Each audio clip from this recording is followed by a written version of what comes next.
രുചിഭേദങ്ങൾ. എല്ലാ കൂട്ടുകാർക്കും രുചിഭേദങ്ങളിലേക്ക് സ്വാഗതം. ഇന്നത്തെ വീഡിയോയിൽ നമ്മൾ കാണാൻ പോണത് പച്ചമാങ്ങ കൊണ്ടുള്ള ഒരു സൂപ്പറായിട്ടുള്ള ഒരു സർബത്താണ്. നമ്മൾ രസ്നയൊക്കെ ഉണ്ടാക്കി വെക്കില്ലേ, അതുപോലെ ഒരു സിറപ്പാണ് ഈ പച്ചമാങ്ങ കൊണ്ട് നമ്മൾ ഉണ്ടാക്കാൻ പോണത് കേട്ടോ. അതുമാത്രമല്ല, നമുക്ക് പെട്ടെന്ന് ജ്യൂസ് കുടിക്കണം എന്ന് തോന്നുന്ന സമയത്ത് ടയർഡായിട്ടുണ്ടെങ്കിൽ മെനക്കെട്ട് ജ്യൂസ് ഉണ്ടാക്കാനൊക്കെ മടിയായിരിക്കും.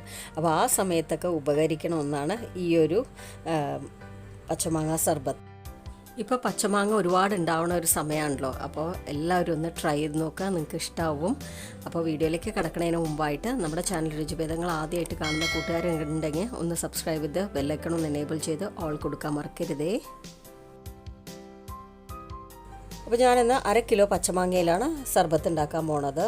അപ്പോൾ നല്ല പച്ചയായിട്ടുള്ള മാങ്ങ തന്നെ എടുക്കാനായിട്ട് നോക്കണം, പഴുത്തതായിട്ട് എടുക്കരുത് കേട്ടോ. അപ്പോൾ പഴുത്തത് എടുക്കുകയാണെങ്കിൽ നമ്മൾ വിചാരിച്ച ആ ടേസ്റ്റ് കിട്ടില്ല. അപ്പോൾ ഇനി ഇതിൻ്റെ തോലൊക്കെ കളഞ്ഞ് ചെറിയ കഷ്ണങ്ങളായിട്ട് മുറിച്ച് വയ്ക്കണം. തോല് കളഞ്ഞ് നോക്കിയ സമയത്തുണ്ടല്ലോ, കളറൊക്കെ നന്നായിട്ട് വന്നിട്ടുണ്ട്. പക്ഷേ ടേസ്റ്റ് ചെയ്തപ്പോൾ നല്ല പുളിയുള്ള മാങ്ങ കേട്ടോ. അപ്പോൾ അതുകൊണ്ട് ഞാനിത് എടുക്കുകയാണ്. പുളിയുള്ള മാങ്ങ വേണം നമ്മൾ എടുക്കാനായിട്ട് കേട്ടോ. അപ്പോൾ ഇതാ ചെറിയ കഷ്ണങ്ങളായിട്ട് മുറിച്ച് വെച്ചിട്ടുണ്ട്. ഇനി മാങ്ങാ കഷ്ണങ്ങൾ പ്രഷർ കുക്കറിൽ ഇട്ട് കൊടുത്തിട്ടുണ്ട്. കൂടെ 1 കപ്പ് വെള്ളം ഒഴിച്ചിട്ട് നമ്മളൊരു 3-4 വിസിലിന് നന്നായിട്ട് വെന്ത് വരണ വരെ ഒന്ന് വേവിച്ചെടുക്കണം. അപ്പോൾ ഞാൻ വേവിച്ചെടുത്തിട്ടുണ്ട്, പ്രഷറൊക്കെ പോയി. ഇനി നമുക്ക് തുറന്നു നോക്കാം. അപ്പോൾ ഒരു ഫോർക്ക് കൊണ്ട് പ്രസ് ചെയ്ത് നോക്കണ സമയത്ത് കണ്ടില്ലേ, നന്നായിട്ട് വെന്ത് വന്നിട്ടുണ്ട്. അപ്പോൾ ഇനി നമ്മളിത് ആറിക്കഴിഞ്ഞ ശേഷം മിക്സിയുടെ ജാറിലിട്ടിട്ട് നല്ല ഫൈനായിട്ട് അരച്ചെടുക്കണം. അതിന് ശേഷം ഇവിടെ ഒരു കടായി വെച്ചിട്ട് അതിലേക്ക് 1 കിലോ പഞ്ചസാര ഇട്ട് കൊടുക്കുകയാണ്. കൂടെ തന്നെ 1 കപ്പ് വെള്ളവും കൂടെ ഒഴിച്ച ശേഷം നമ്മൾ നേരത്തെ അരച്ച് വെച്ച ഈ മാങ്ങയുടെ പേസ്റ്റ് ഉണ്ടല്ലോ, അത് ഇതിലേക്ക് ഇട്ട് കൊടുക്കണം.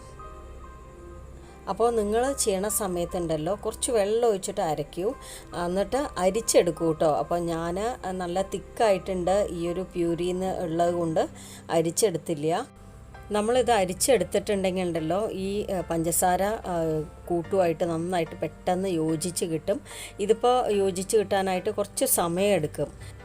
ഇനി ഈ പഞ്ചസാരയും മാങ്ങയും വെള്ളവും എല്ലാം കൂടെ നന്നായിട്ട് മിക്സായിട്ട് ഒരു നമ്മൾ കൈകൊണ്ട് തൊട്ട് കഴിഞ്ഞാൽ ഒട്ടണ ഒരു പരുവാവും. ആ സമയം വരെ ഒന്ന് വെക്കണം കേട്ടോ. അപ്പോൾ നമുക്ക് പെട്ടെന്ന് തന്നെ ആവണ ഒരു റെസിപ്പിയാണത്. അപ്പോൾ ഒരുപാട് സമയമെടുക്കില്ല. പിന്നെ ഇത് ലോ ടു മീഡിയം ഫ്ലെയിം വെച്ചിട്ട് കൈവിടാതെ ഇളക്കിക്കൊണ്ടേയിരിക്കണം. നമ്മൾ ഇതാവട്ടെ എന്ന് വിചാരിച്ച് ഇട്ടിട്ട് പോകരുത്. അങ്ങനെ ഉണ്ടെങ്കിൽ അത് ചിലപ്പോൾ അടി പിടിച്ചു പോവും, അല്ലെങ്കിൽ ടെക്സ്ചർ മാറിപ്പോവും. അപ്പോൾ ശരിക്കും അലിയാതിരുന്ന ആ ഒരു മാങ്ങയുടെ പ്യൂരി പാറിക്കിടന്നത് കേട്ടോ, അത് ഞാൻ മിക്സിയുടെ ചെറിയ ജാറിലിട്ടിട്ട് വീണ്ടും ഒന്നും കൂടെ നന്നായിട്ട് അടിച്ചെടുത്ത് ഈ ഒരു മിക്സിലേക്ക് ചേർത്ത് കേട്ടോ. അപ്പോൾ എല്ലാം കൂടെ നന്നായിട്ട് യോജിച്ച് വന്നു. ഇനി ഇതിലേക്ക് ഞാൻ 1 ടീസ്പൂൺ ഉപ്പ് ചേർക്കണം, മധുരം ഒന്ന് ബാലൻസ് ചെയ്യാനാണ്. പിന്നെ നിങ്ങളുടെ കയ്യിൽ ബ്ലാക്ക് സോൾട്ട് ഉണ്ടെങ്കിൽ അത് ഇടുന്നത് ഏറ്റവും നല്ല കേട്ടോ. കാരണം ഈ ചൂടുകാലത്ത് നമുക്ക് അത്യാവശ്യമായിട്ട് ഇൻടേക്ക് ചെയ്യേണ്ട ഒന്നാണ് ബ്ലാക്ക് സോൾട്ട്. അത് എൻ്റെ കയ്യിൽ ഇപ്പോൾ തൽക്കാലം ഇല്ലാത്തതുകൊണ്ട് ഇടുന്നില്ല. അപ്പോൾ ഞാൻ ഈ ഒരു സിറപ്പ് തൊട്ട് നോക്കണ സമയത്തുണ്ടല്ലോ നല്ല ഒട്ടണ പരുവായിട്ടുണ്ട്. അപ്പോൾ ഇനി ഫ്ലെയിം ഓഫ് ചെയ്ത ശേഷം അതിലേക്ക് 2 ടേബിൾ സ്പൂൺ ചെറുനാരങ്ങയുടെ നീര് ചേർത്ത് കൊടുക്കണം. അതിനുശേഷം വീണ്ടും നന്നായി മിക്സ് ചെയ്ത ശേഷം ആറാനായിട്ട് വെക്കുക. അപ്പോൾ ഇത്രയേ ഉള്ളൂ. വളരെ എളുപ്പത്തിൽ നമുക്ക് ചെയ്യാൻ പറ്റുന്ന ഒരു സർബത്താണ്. അതുമാത്രമല്ല, ഇതിൻ്റെ ടേസ്റ്റ് ആണെങ്കിൽ നല്ല ഒരു ടേസ്റ്റ് ആട്ടോ. പുറത്തുനിന്ന് വാങ്ങണ സർബത്തിലൊക്കെ ഒരുപാട് പ്രിസർവേറ്റീവ്സും ഫുഡ് കളേഴ്സൊക്കെ ഉപയോഗിച്ചിട്ടാണ് വരുന്നത്. നമ്മളിതിൽ യാതൊരു പ്രിസർവേറ്റീവ്സ് ഉപയോഗിച്ചിട്ടില്ല. പിന്നെ നമുക്ക് വളരെ നല്ല നാച്ചുറലായിട്ടുള്ള ഒരു കളറും കിട്ടുകയും ചെയ്തു. അപ്പോൾ എന്തുകൊണ്ടും വീട്ടിൽ തന്നെ ഉണ്ടാക്കി കഴിക്കണതാണ് ഏറ്റവും നല്ലത്. അപ്പോൾ ഒന്ന് ആറിക്കഴിയണ സമയത്ത് വീണ്ടും ഇതൊന്നും കൂടെ തിക്കായിട്ടോ. അപ്പോൾ ഇത്രയും നല്ല തിക്നെസ്സോട് കൂടെയുള്ളൊരു സർബത്താണ്. അപ്പോൾ നമുക്ക് ഇത് കുറച്ച് ഒഴിച്ചാൽ മതി കേട്ടോ, വെള്ളത്തിൻ്റെ ഒപ്പം മിക്സ് ചെയ്യാനായിട്ട്. കാരണം മധുരവും എല്ലാം നല്ല ഉപ്പൊക്കെ ഇട്ടിട്ട് നല്ല ബാലൻസ് ചെയ്ത് വെച്ചൊരു സർബത്താണല്ലോ ഇത്. അപ്പോൾ ഇത് എങ്ങനെ സൂക്ഷിക്കേണ്ടതെന്ന് വെച്ച് കഴിഞ്ഞാൽ നല്ലൊരു കുപ്പി എടുക്കുക. കുപ്പിയിൽ സൂക്ഷിക്കണതാണ് ഏറ്റവും നല്ലത് കേട്ടോ. അതിൽ വെള്ളാംശമൊന്നും ഇല്ലാതെ വേണം നമ്മളിത് ഒഴിച്ച് നന്നായിട്ട് എയർ ടൈറ്റ് ആയിട്ടുള്ള ഒരു അടപ്പ് വെച്ചിട്ട് വേണം അടച്ച് ഫ്രിഡ്ജിൽ സൂക്ഷിക്കാനായിട്ട്. കുറേ നാൾ നിൽക്കും കേട്ടോ.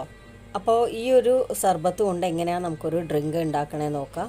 ഗ്ലാസ് എടുക്കുക, അതിലേക്ക് ഐസ് ക്യൂബ്സ് ഇട്ട് കൊടുക്കുക.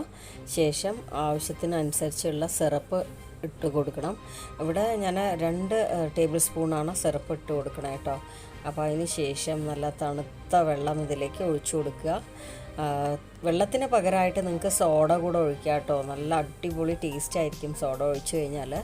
അതിന് ശേഷം നന്നായിട്ട് മിക്സ് ചെയ്യുക. മിക്സ് ചെയ്ത ശേഷം നല്ല തണുതണാന്ന് കുടിക്കുക.